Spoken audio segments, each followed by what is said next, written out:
జై శ్రీరామ్, శ్రీమాత్రే నమః, శ్రీ గురుభ్యో నమః.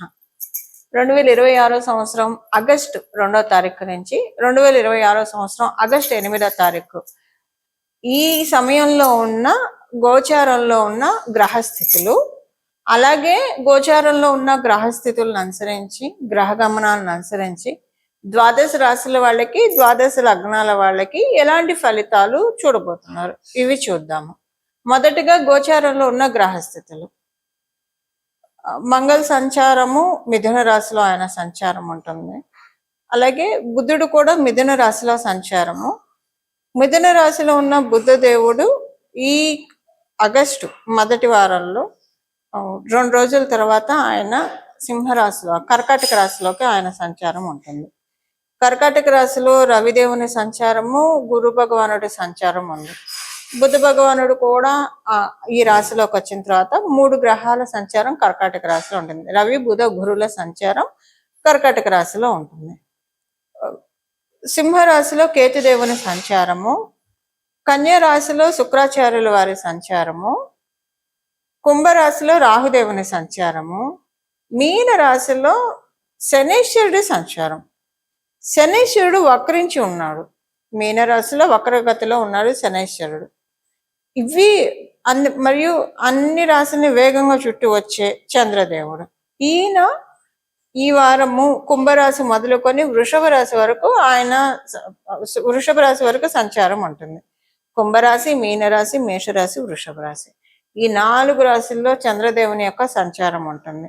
ఇవి గోచర గ్రహస్థితులు.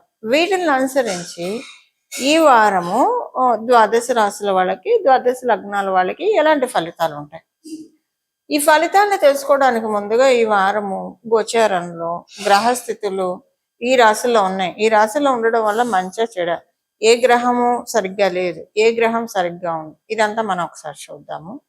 అంటే సరిగ్గా స్థితిలో లేరు అన్నది. వక్రించిన శనీశ్వరుడు కొన్ని రాశుల వాళ్ళకి ప్లస్, కొన్ని రాశుల వాళ్ళకి కొంచెం ఇబ్బంది ఉంటుంది. అయితే ప్లస్ ఏ రాశుల వాళ్ళకో చూద్దాము, ఇబ్బంది ఏ రాశుల వాళ్ళకో చూద్దాము. ఇప్పుడు మనం అది చూద్దాము. వృశ్చిక రాశి వాళ్ళకి, అలాగే మేష వృశ్చిక ఇద్దరికి కూడా. ఇందులో మేషరాశి వాళ్ళు కొంచెం ఎక్సెప్షనే. మేషరాశి వాళ్ళకి బాగుంటుంది. వృశ్చిక రాశి వాళ్ళకి ఇది అంతగా బాగున్నది. అంటే మనం రెండు రాశులని తీసుకున్నాం. 2 రాశులకు అధిపతి మంగళ కాబట్టి ఫస్ట్ అవి తీసుకున్నాను. మేషరాశికి అనుకూలమే, పర్లేదు, బాగుంటుంది. వృశ్చిక రాశి వాళ్ళకి కొంచెం ఇబ్బందులు ఉంటాయి, జాగ్రత్తగా డీల్ చేయాలి. అవి ఏంటి అనేది మీ రాశి విషయాలు మాట్లాడినప్పుడు చెప్తాం. వృషభ రాశి, తులారాశి, ఈ 2 రాశులకి, వృషభ రాశి వాళ్ళకి కెరియర్లో కొంచెం అన్సర్టనిటీస్ ఉంటాయి. ఎస్పెషల్లీ ఉద్యోగస్తులకి జాగ్రత్తగా ఉండాలి. అది మళ్ళీ మనం మాట్లాడుకుందాం ఏంటి అనేది మాట్లాడితే, ఇప్పుడు ముందైతే ఓవరాల్గా చెప్తున్నాం. వృషభ రాశి వాళ్ళకి ఇలా ఉంటుంది. తులారాశి వాళ్ళకి ఇది నెగిటివ్ ఇంపాక్ట్ లేదు, అలాగని పాజిటివ్ ఇంపాక్ట్ కూడా లేదు, న్యూట్రల్గా ఉంది. అందువల్ల మీకు ఇబ్బంది లేదు. మిథున రాశి, కన్యా రాశి వీళ్ళకి ఎలా ఉంటుంది, శనీశ్వరుడు వక్రించడం మీకు ఎలా ఉంటుంది? మిథున రాశి వాళ్ళకి శనీశ్వరుడు వక్రించడం ఇద్దరికి కూడా మంచిదే. మిథున రాశి వాళ్ళకి బాగుంటుంది, కన్యా రాశి వాళ్ళకి కూడా బాగుంటుంది. ఇంకా ధనుసు రాశి, మీన రాశి. ధనుసు రాశికి చాలా బాగుంటుంది వక్రించడము, అలాగే మీన రాశికి కూడా అనుకూలంగా ఉంటుంది. మకర రాశి, కుంభరాశి. ఇందులో మకర రాశికి, కుంభరాశికి చూస్తే కనుక మకర రాశికి సోసోగా ఉంటాయి, యావరేజ్గా ఉంటుంది. వక్రించడము అంటే కొంత బాగుంటుంది, బ్యాడ్ అయితే ఉండదు. ఫస్ట్ అయితే బ్యాడ్ అయితే ఉండదు, నెగిటివ్ అయితే ఉండదు, కానీ కొంచెం బాగానే ఉంటుంది. పూర్తిగా బాగుందని చెప్పాల, పర్లేదు, బాగుంది, సోసోగా ఉంది అని అనుకున్నట్టు ఉంటుంది. కుంభరాశి వాళ్ళకి ఇదేంటంటే, కుంభరాశి వాళ్ళకి ఇది ఒక కొత్త స్టార్టప్కి అవకాశం ఇస్తుంది. మీరు ఏదో వెనకబడి ఉన్నారు, దాన్ని ముందుకు తీసుకెళ్ళడానికే మీకు వక్రగతి మీరు చూస్తున్నారు. అదే దేంట్లో అయితే మిమ్మల్ని మీరు తట్టి లేపుకోవాలి, దేంట్లో అయితే మిమ్మల్ని మీరు ముందడుగు వేయాలి, వాటికి అవకాశాన్ని ఇస్తున్నాడు. ఇలా ఉంది ఈ వారం యొక్క గోచార గ్రహస్థితిలో. ఇది స్పెషల్ అంశము. ఇప్పుడు మనం విడివిడిగా ఒక్కొక్క రాశి వాళ్ళకి ఏ ఏ ఫలితాలు ఉంటాయో మాట్లాడుకుందాం.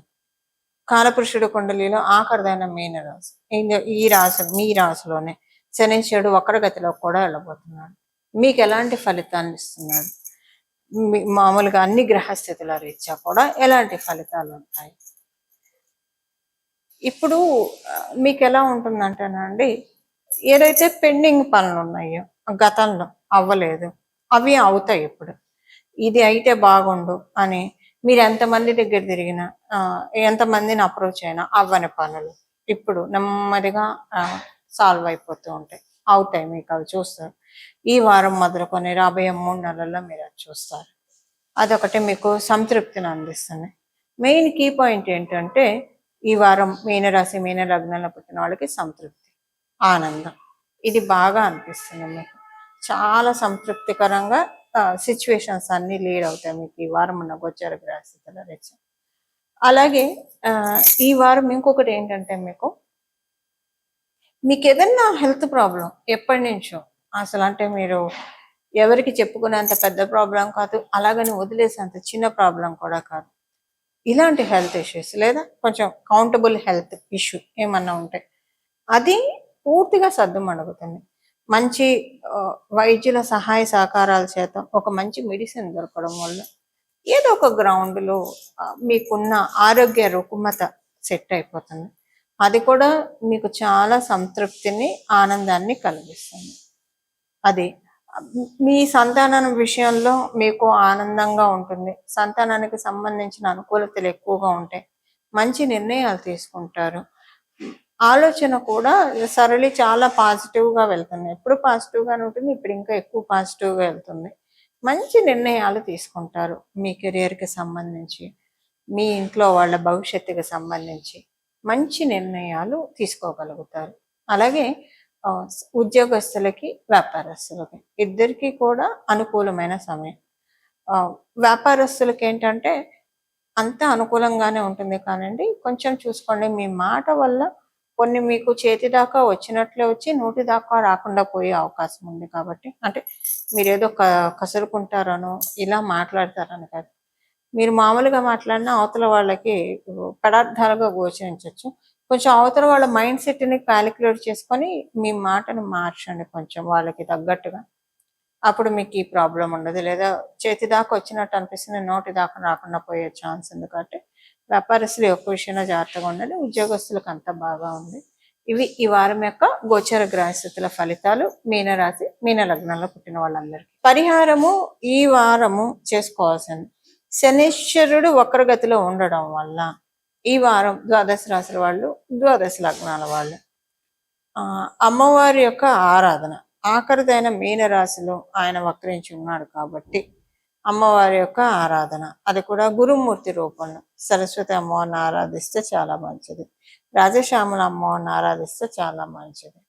అదొకటి ఆరాధన. లేదంటే కాళీదేవిని ఆరాధించినా మంచిదే. బట్ వీటన్నిటికీ కంటే కూడా మామూలుగా అమ్మవారిని ఒక ఫామ్లో ఈ కన్ఫ్యూజన్స్ లేకుండా ఏదైనా ఒక్క అమ్మవారిని ఆరాధించాలంటే కంచి కామాక్షి దేవిని ఆరాధిస్తే చాలా మంచిది. మనసులో కామాక్షి కామాక్షి కామాక్షి కామాక్షి అనుకుంటూ ఉండండి, చాలా మంచి ఫలితాలను చూస్తారు. చల్లని తల్లి, అవ్యాజ కరుణామూర్తి. అష్టాదశ శక్తి పీఠాల్లో ఒకటి కాంచీపురం, అలాగే సప్తమోక్షపురాల్లో ఒకటి కాంచీపురం.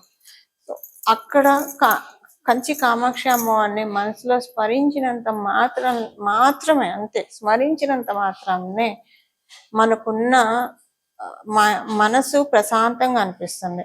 టెన్షన్ నుంచి వెంటనే రిలీవ్ అయిపోతాం, ధైర్యం వస్తుంది, ఆనందం వస్తుంది, సంతృప్తి ఉంటుంది. ఇప్పుడు పసిపిల్లలు ఏడుస్తుంటే అమ్మ వచ్చి సేద తీర్చి ఆ పసిపిల్లల్ని పాలు పట్టాలంటే పాలు పట్టి, అన్న తినిపించాలంటే తినిపించి, బుజ్జగించి, ఎలాగైతే మళ్ళీ తన పనిలో తను వెళ్ళి ఇంకా పిల్లాడు కావచ్చు పాప కావచ్చు ఆటల్లో పడిపోతారు, మనమే తల్లులైనందుకు పిల్లల్ని అంత సేద తీరుస్తుంటే జగన్మాత మరి మనందరిని ఎంత చక్కగా సేద తీరుస్తుంది. చేయాల్సింది మనము అమ్మవారిని తలుచుకోవాలి, అమ్మ అమ్మ అమ్మ అని పిలిస్తేనే కదా పిల్లాడు కూడా, పాప కావచ్చు బాబు కావచ్చు, ఏడిస్తేనే కదా అమ్మ అయ్యో పిల్లాడికి ఏమైందో అని వచ్చి చూసేది, పాపకి ఏమైందో అని వచ్చి చూసేది, పాపాయికి ఏమైందో అని వచ్చి చూసేది.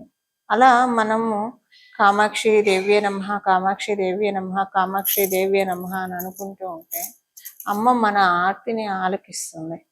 మన ఆర్తిని ఆలకించి మనల్ని హక్కున చేర్చుకుంటుంది. నమ్మండి, ఇది చాలా మందికి ఎక్స్పీరియన్స్ అయ్యి ఉండొచ్చు. నమ్మండి అని అనకూడదు. ఎందుకంటే అమ్మవారిని పట్టుకున్న వాళ్ళకి ఎంత అత్యద్భుతమైన ఫలితాలను అమ్మవారు ఇస్తుందో అందరూ కూడా ఎక్స్పీరియన్స్ అయ్యే ఉంటారు. ఈ సమయము అనుకూలంగా ఉంది.